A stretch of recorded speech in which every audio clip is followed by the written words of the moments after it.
El Cuentacuentos.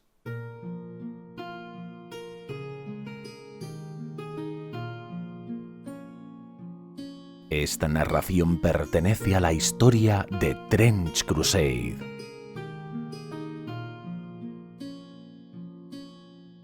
Gracias a la web Wiki Trench Crusade por su ayuda en el desarrollo de este relato. Solo si te gusta mi contenido, te invito a que te suscribas, le des un like y dejes un comentario. Ahora acomódate y déjate llevar por esta historia.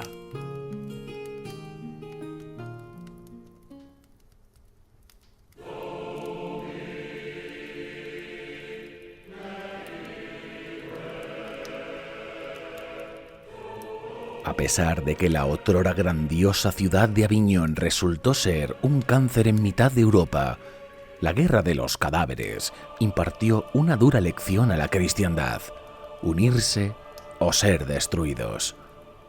Al tal aprendizaje, a través del sacrificio de decenas de miles de fieles, se le sumó que Ángelos, profeta de la guerra, guiado por el santo Elegius, realizara durante sus investigaciones un descubrimiento de tal trascendencia que cambiaría el curso de la historia. Aunque su producción resultaría ser extremadamente costosa, el acero de oricalco demostró tener una impresionante resistencia contra todo tipo de armas de proyectiles. Al principio, y debido a su escasez, solo los guerreros de élite, guardias personales y las poderosas anacoretas fueron disfrutando de mejoras sustanciales en sus equipamientos. A medida que la producción se extendió, más soldados pudieron beneficiarse de las ventajas que ofrecía el oricalco, aunque nunca en la cantidad necesaria para convertirse en una ventaja crucial en la victoria contra las fuerzas herejes. Los combatientes ahorraban durante años para poder permitirse algunas piezas de armadura que les ayudaran a resistir el armamento del enemigo, aunque la mayor parte se tendrían que contentar con lo que pudieran saquear de los cadáveres aliados durante las incursiones en tierra enemiga. A pesar de que finalmente los reinos fieles a la Iglesia habían empezado a reaccionar en pos de una unión más práctica que teórica, no ocurriría de manera inmediata, algo que las legiones infernales aprovecharían para avanzar. Y es que Antioquía se había vuelto una espina clavada en los planes de los herejes. Entonces, en 1545, y con el objetivo de desatascar el frente para siempre, una terrible y desconocida arma destruyó la ciudad al completo. No hubo ni una sola edificación que no acabara al menos parcialmente derruida. La masacre fue tan eficiente como despiadada, muriendo la mayor parte de la población de la urbe en un solo y devastador ataque. Pero el objetivo de tal ofensiva terminó consiguiendo el efecto contrario. Los supervivientes se atrincheraron en las ruinas aún humeantes y desde los escombros protagonizaron una de las luchas de resistencia más épicas de la historia. A pesar de la letal esencia demoníaca que emanaba del cráter que quedó atrás, la guarnición resistió. Porque, envalentonados por el desbalance de fuerzas, los ejércitos de los 66 avanzaron, pero las bajas entre los atacantes fueron tan numerosas que finalmente no pudieron tomar la ciudad. Desde los reinos europeos, la más que probable caída del último bastión en Oriente fue recibido con amarga aceptación. Por ello, cuando las noticias de la resistencia de Antioquía llegaron a todos los rincones, un urgente espíritu de apoyo se formó, cuajando en 1559 en el primer Congreso de la Espada de Viena, en donde se reconoció la importancia estratégica del enclave, acordando esencialmente mandar refuerzos, reconstruir y fortalecer las defensas de la ciudad y establecer un diezmo anual, compuesto de suministros de alimentos, herramientas, municiones, armamento y maquinaria, así como contingentes de soldados, trabajadores e ingenieros cualificados. Llevaría 40 años la finalización del proyecto, pero desde entonces el mundo cristiano no volvería a permitir que la que se conocería como Nueva Antioquía volviera a caer. Menos suerte tuvo la conocida Manzana Dorada de Oriente, la gran ciudad de Constantinopla, capital del Imperio Bizantino. En este caso, las fuerzas de Quimaris, marqués del infierno, asediaron y conquistaron la legendaria plaza a pesar de sus potentes cañones y sus 3 niveles de muros nunca antes sometidos. Abierta la entrada a Europa por el este, solo era cuestión de tiempo que todo el continente terminara sumido en conflictos. Pero lo que no esperaban los invasores fue terminar encontrándose con un enemigo que no solo les pudiera hacer frente, sino que además les igualara en crueldad. Un ejército no muy numeroso, pero sí capaz de usar la escarpada orografía de Valaquia con maestría, llegando a llevar el terror a seres que se rodeaban de demonios procedentes del mismísimo infierno. Conocedores de sus limitaciones, la Sagrada Orden del Dragón usó sabiamente sus fuerzas para arrastrar al enemigo a incontables pequeños conflictos de desgaste, evitando siempre batallas campales donde perderían toda ventaja. Tácticas de tierra quemada, guerrillas, emboscadas, alianzas y espionaje, todo lo necesario para mantener a raya a un enemigo que solo sabía vencer con números y fuerza bruta. El resultado, para 1573, fue que 1.000.000 de herejes invasores terminaron adornando las colinas rumanas con sus cuerpos atravesados por estacas que les asomaban las puntas por bocas y cuellos, empalados como árboles sangrientos en un bosque macabro que prometía lo mismo a todo aquel que desafiara el poder de la Valaquia cristiana. La nueva Iglesia unificada entendió que el esfuerzo no solo debía de tratarse de algo político. La cohesión necesitaba también de una reforma a nivel espiritual, unificando visiones que en el fondo no discernían demasiado las unas de las otras, culminando con la compilación de la nueva Biblia sincrética ortodoxa, como base para todos los creyentes en Jesucristo. Poco a poco, no solo los esfuerzos conjuntos de los reinos europeos, sino también africanos y los asiáticos de toda fe, fueron dejando a un lado sus diferencias para frenar a la oscuridad, estableciendo frentes de batalla que difícilmente se desplazarían. Toda ofensiva exitosa se volvería en amargas decepciones ante violentas contraofensivas que solo servirían para dejar las cosas como estaban en un principio.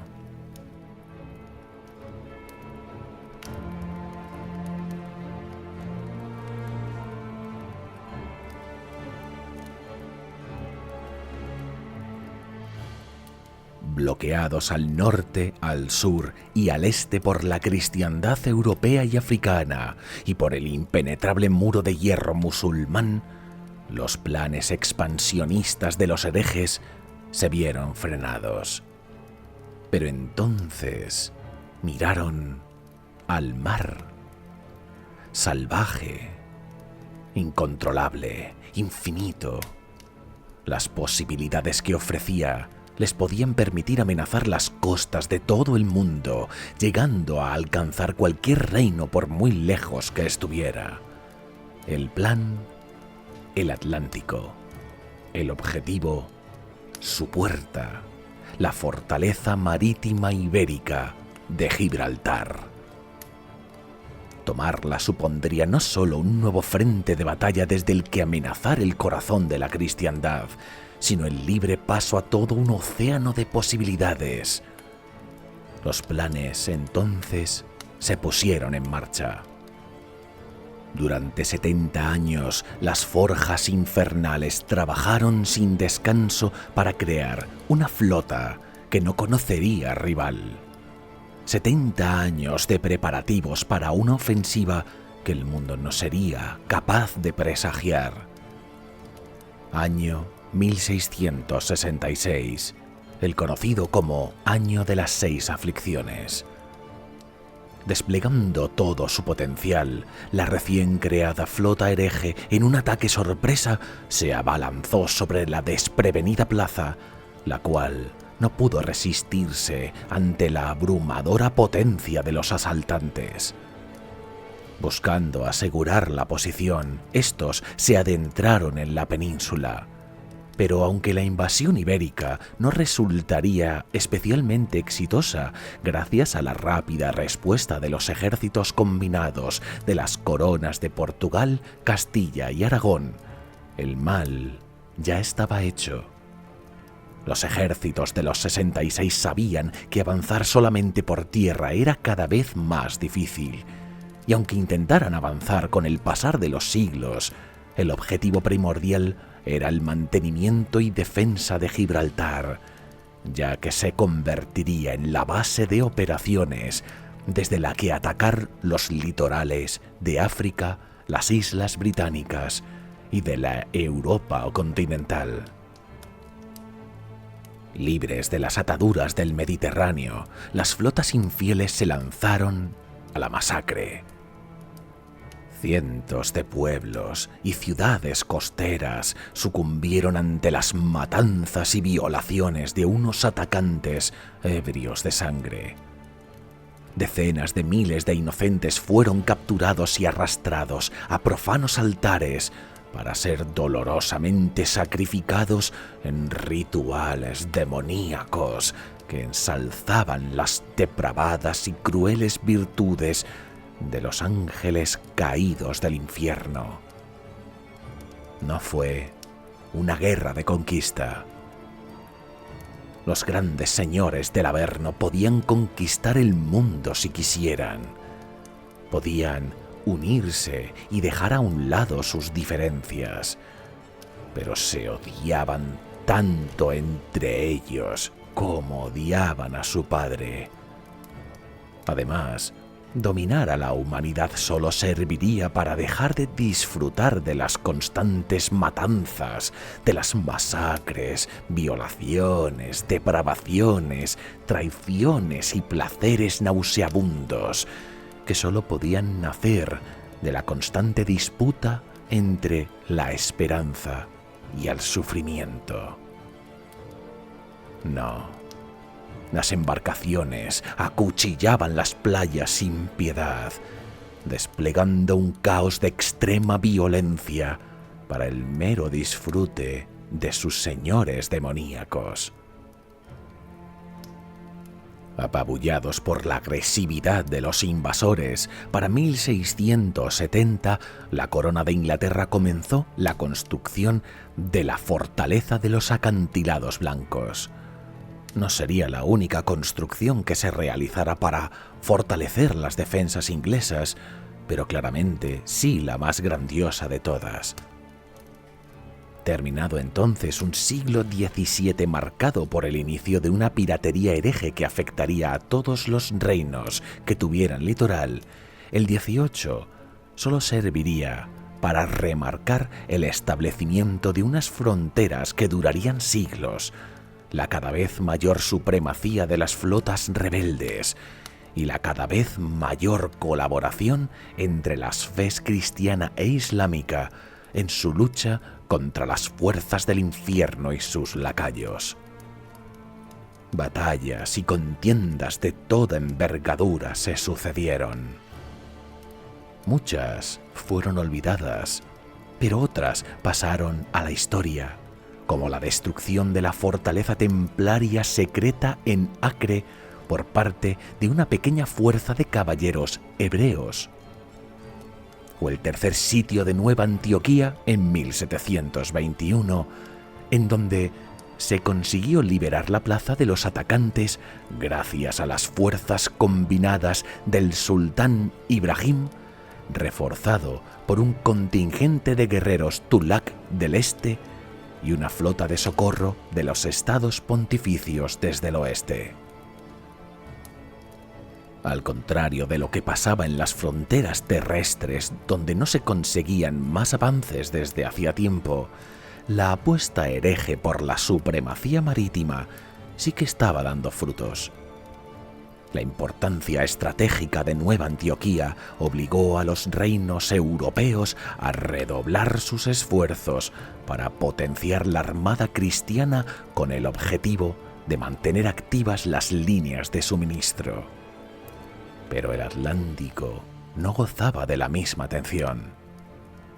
Incluso con la oposición de la poderosa flota inglesa, de finales del siglo XVIII a principios del XIX, las costas de las islas británicas fueron víctimas de las peores oleadas de ataques que jamás habían sufrido.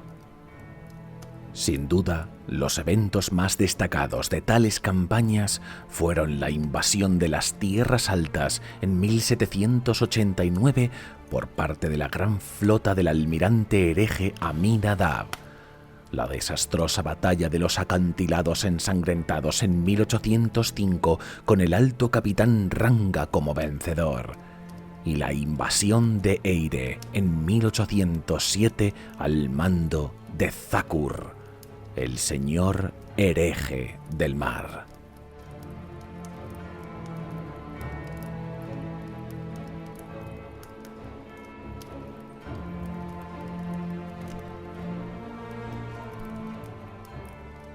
Mucho antes de que los barcos negros de la flota hereje aparecieran en el horizonte de la isla Esmeralda, las primeras etapas de un terrible plan se pusieron en marcha. Thakur, el señor hereje del mar que comandaba la flota de invasión, llevaba tiempo planeando la anexión de Irlanda. Un general y estratega soberbio, además de un poderoso usuario de la magia goética, era la amenaza más letal que los irlandeses habían enfrentado en toda su historia llena de conflictos.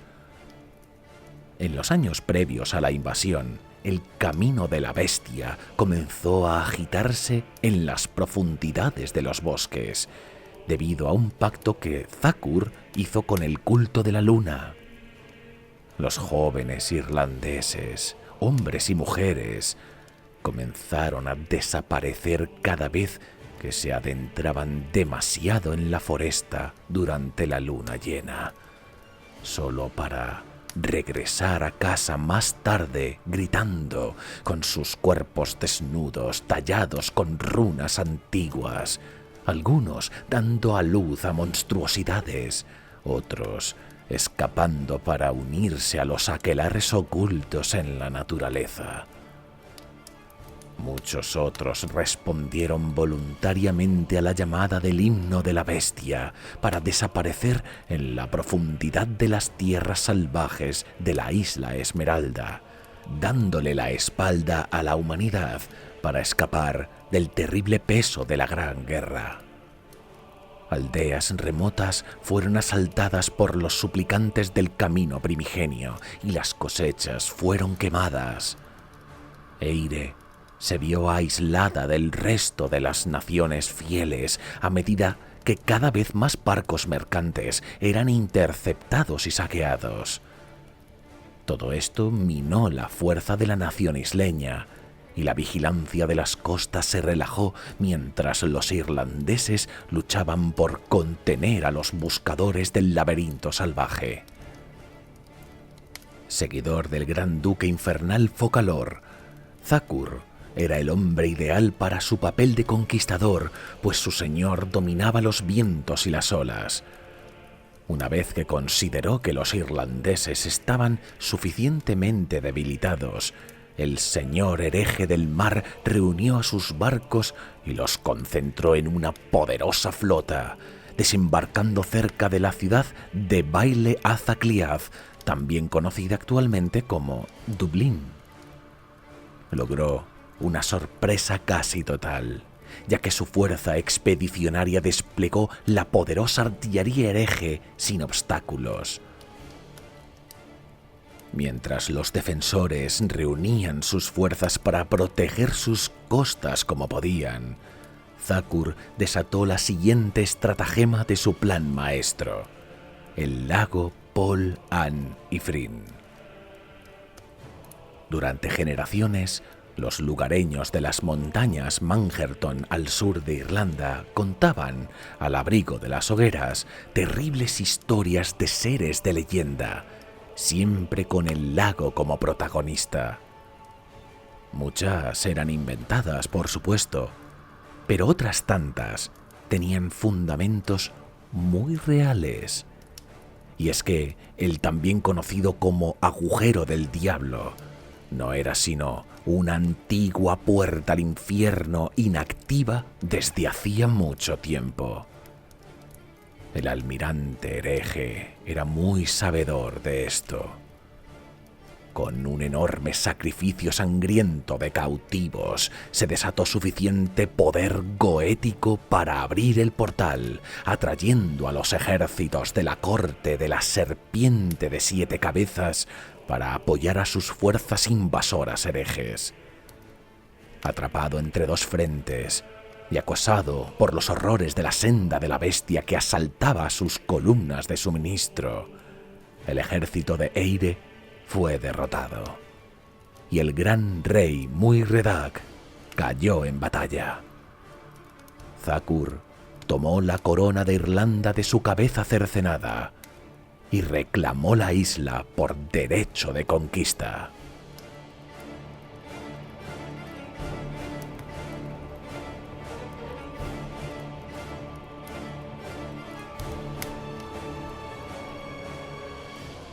Con el ejército de campaña de Eire desaparecido, las ciudades costeras cayeron ante los invasores.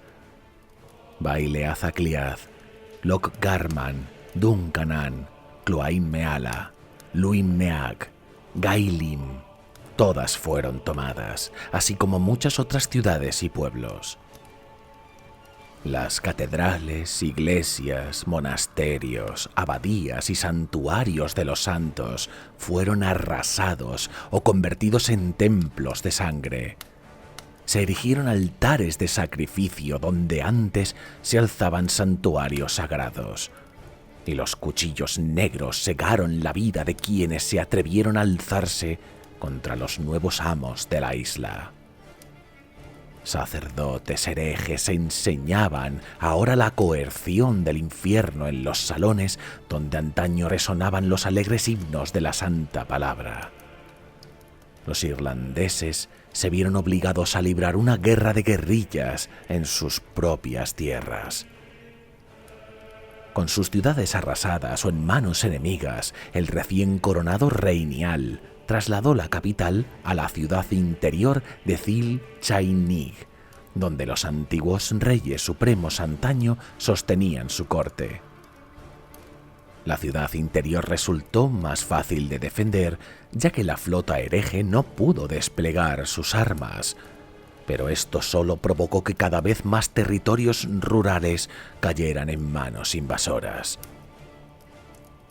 Las décadas siguientes vieron casi todo el país tomado por las fuerzas herejes, y una gran cantidad de refugiados intentó escapar por mar hacia Francia, Escocia o Inglaterra. Muchos fueron capturados por la armada hereje, y muchos más fueron sacrificados, encadenados a pilares de bronce al rojo vivo o vendidos como esclavos a la corte de los señores del infierno. Otros renunciaron a todas sus esperanzas y sueños, dando la espalda a la humanidad y adentrándose en parajes salvajes para recorrer el sendero de la bestia, solo para regresar como criaturas degeneradas y atacar a aquellos a los cuales una vez llamaron sus iguales. Mientras la guerra se extendía por la isla Esmeralda como una tormenta mortal, que era como si una enorme serpiente se tragara inexorablemente a su presa viva, la mayor parte del mundo simplemente observaba. Con su flota perdida en la batalla de los acantilados ensangrentados, Inglaterra fue incapaz de intervenir en la guerra, a pesar del evidente peligro de que Eire cayera ante los poderes infernales y les diera a los herejes una base ideal para lanzar una conquista a gran escala de la propia isla de Britania. Solo la corona de Francia seguía enviando refuerzos para apoyar a los irlandeses. El resto de la coalición cristiana ofreció poco más que oraciones. Sin embargo, el duque de Nueva Antioquía, a pesar de la distancia, envió a su propia guardia personal para ayudar a los irlandeses con un mensaje que decía que Eire los necesitaba más que incluso el hogar de todas nuestras esperanzas. Pasaron los años.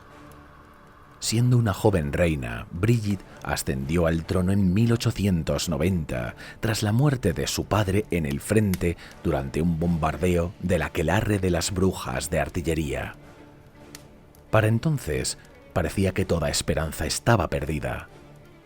En la mayoría de los mapas dibujados en Europa, Eire ya figuraba como parte de los dominios herejes, perdida para siempre bajo la sombra del infierno. Ignorando a sus consejeros, Brígid se casó con Domnall, un gran general y estratega a pesar de su origen humilde, y juntos idearon un plan desesperado para salvar el reino. Como una de sus primeras acciones, la reina levantó la antigua prohibición sobre los Fianna, los guerreros cazadores de la naturaleza, a pesar de la irritación de su confesor debido a las numerosas costumbres paganas de los Fianna. Con las tropas adicionales aseguradas, la corte real convocó a los clanes para que enviaran lo que les quedaba de fuerza para enfrentarse a las fuerzas principales de los herejes. Entonces, la reina, en una jugada magistral que quedaría grabada en los libros de historia, escribió una carta al Papa, solicitando al obispo de Roma que enviara a un solo guerrero para ayudar a los irlandeses como muestra simbólica de su apoyo. Cuando el sumo pontífice concedió el deseo, Brígid solicitó audazmente los servicios de todo un paladín.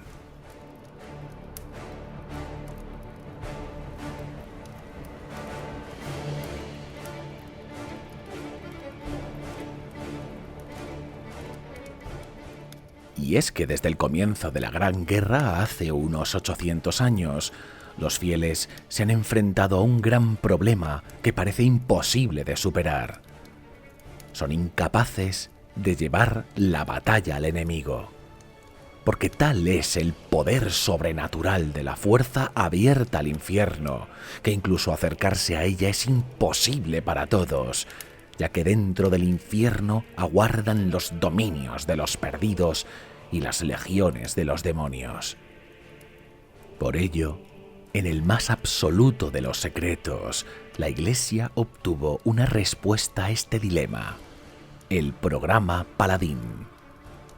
Los paladines son con mucho las mayores creaciones de la cristiandad.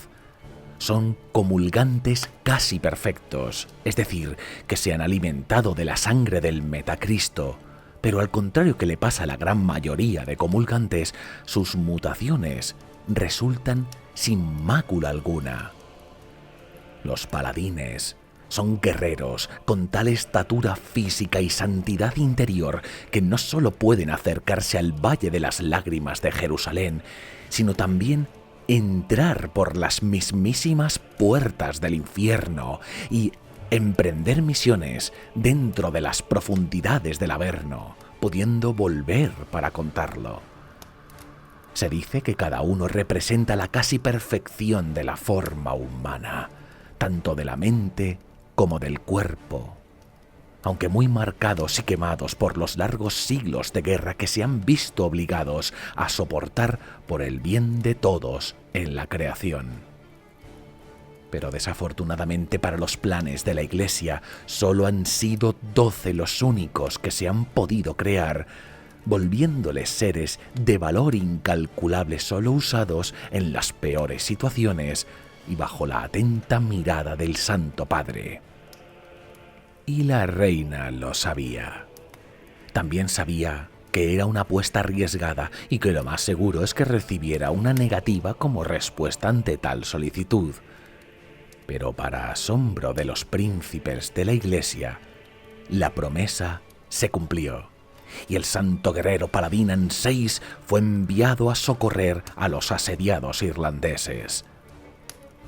Llevando a cabo su sagrada misión en el más absoluto secreto, el paladín asaltó en solitario la puerta del infierno de Paul Anifrin, llevando únicamente sus armas y el estandarte de Staurogram para ayudarle en la incursión sorpresa. Por otro lado, tras recibir información de que Thakur el Conquistador se encontraba a bordo de su nave insignia, el himno de la austeridad, se envió una incursión de las columnas volantes de los Fianna para decapitar a la serpiente. Se desconoce cómo lograron estos aprender las contraseñas herejes y cómo engañaron a la guardia bestial de Thakur. Lo que sí se sabe, sin embargo, es que contra todo pronóstico, los Fianna lo lograron. El poderoso buque de guerra Behemoth se hundió cuando su depósito de municiones fue volado por los aires por un berserker Fianna que portaba un barril de explosivos bajo una lluvia de balas.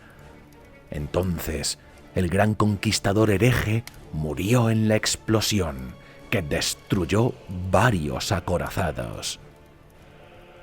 Aunque fue un duro golpe para las fuerzas del infierno, esto por sí solo no habría cambiado el curso de la guerra. Pero desde el sur llegó la noticia de que el paladín Anseis había cumplido su misión. La irreemplazable armadura de Anseis se había roto y había perdido un ojo en la batalla. Pero la boca del infierno se derrumbó tras él al emerger del infierno, ensangrentado pero victorioso. Sin su líder y aislados de sus aliados de la corte de la serpiente de 7 cabezas, las fuerzas herejes se sumieron en la confusión. Este era el momento que los irlandeses habían estado esperando. El consorte de la reina, Domnall, lideró a las fuerzas irlandesas en una campaña que arrastró a los invasores al mar en una serie de brillantes batallas. Sus pérdidas fueron horrendas. Más de 3/4 partes de las fuerzas irlandesas perecieron antes de que los herejes fueran derrotados. Y solo gracias a que los Fianna mantuvieron a raya la senda de la bestia, lograron asegurar suficientes suministros para mantener al ejército en el campo de batalla. Al final, la invasión redujo la población de Eire a menos de la mitad, debido a los saqueos, combates, la hambruna y la emigración, tanto de los que consiguieron huir como de los que no. Aún así, la isla Esmeralda fue finalmente salvada.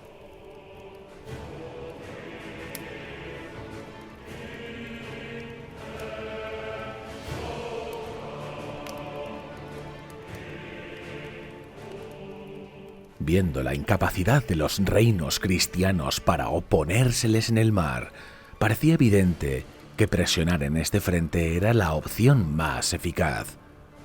Por ello, en el más absoluto de los secretos, en 1866, científicos herejes, ayudados por el demonio Marbas, construyeron las primeras embarcaciones capaces de sumergirse completamente bajo el agua.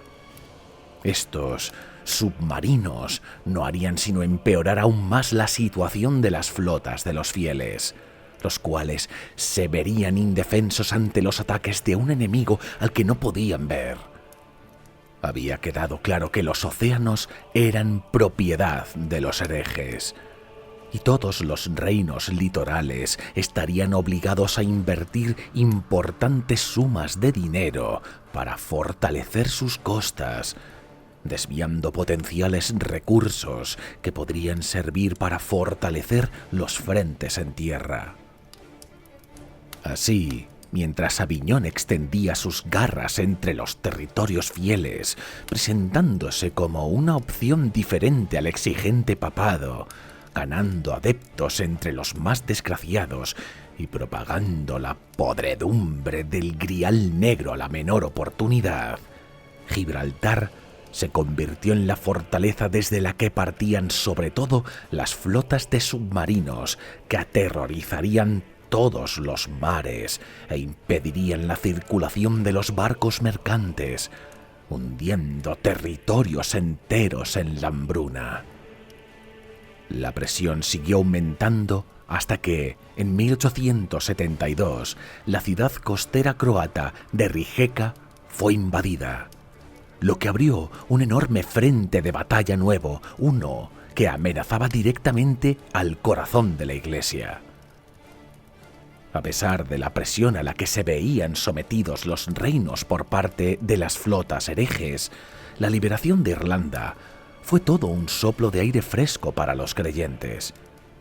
Pero la alegría por tal hazaña duraría poco, ya que tan solo 2 años más tarde, en 1894, un terrible evento hundiría en el caos a la cristiandad, año que se recordaría como el año de la Trinidad rota. Porque 3 fueron los nombres que pasarían a la historia como los más infames de entre los malditos: Caín, Barrabás, Amán. 3 maestros comandos de la muerte atravesaron las férreas defensas de los fieles entre las sombras y se infiltraron hasta tener al alcance a las presas a las que habían venido a cazar. Con puntualidad y precisión demoníacas, sus armas descendieron para dar muerte al mismo tiempo al sumo pontífice, a la gran profetisa Aelia y al emperador del Sacro Imperio Romano.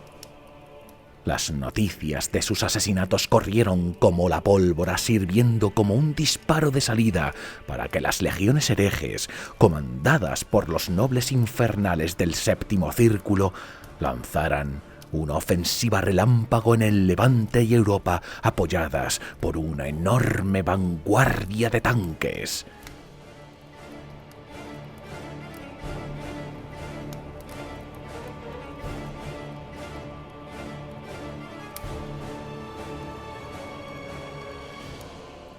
Y con todo lo contado, llegamos al presente, año 1914. Desde entonces, los frentes se recrudecieron incluso más, alimentados por armas cada vez más destructivas. Pistolas, mosquetes, rifles, cañones de todo tamaño, gases mortales lanzados desde morteros, llamas, tanto infernales como 3 veces benditas, escupidas desde lanzadores portátiles, granadas, minas. A pie, a caballo, pilotando enormes tanques o embutidos en blindadas armaduras mecanizadas. Decenas de miles de hombres y mujeres combaten y mueren cada día, luchando tanto por sus vidas como por sus almas. Así, ambos bandos se preparan para importantes operaciones ofensivas, mientras miles de reducidas partidas de guerra se adentran en las incontables trincheras y terrenos calcinados situados entre los territorios de ambos bandos, las interminables y devastadas extensiones conocidas como la Tierra de Nadie. Furiosas escaramuzas e incursiones se intensifican a medida que fieles y herejes compiten por información, por poderosas reliquias y por asegurar posiciones estratégicas, en la constante búsqueda por redención o blasfemas recompensas.